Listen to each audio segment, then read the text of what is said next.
গাজার কৃষি জমি সমতল করে দিয়েছে ইসরায়েলি সেনারা।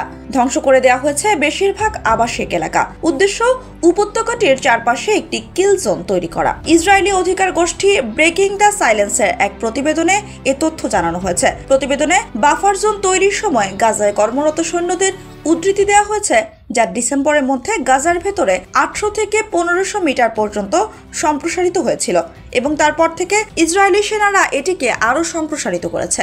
ওই প্রতিবেদনে আর্মার্ড কর্পসের একজন ক্যাপ্টেনের উদ্ধৃতি দিয়ে বলা হয়েছে, সীমান্ত রেখা হলো একটি কিল জোন, একটি নিম্নাঞ্চল, একটি নিম্নভূমি।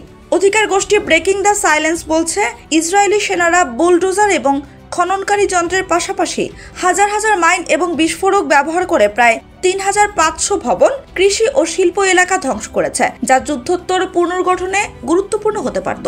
আর্মার্ড কর্পসের কর্মরত একজন রিজার্ভ সৈনিকের বরাত দিয়ে প্রতিবেদনে বলা হয়েছে, মূলত সবকিছুই ধ্বংস করা হয়েছে, সবকিছু, প্রতিটি ভবন এবং প্রতিটি কাঠামো। আরেক সৈনিক বলেছেন, ওই এলাকাটি দেখতে এখন হিরোশিমার মতো।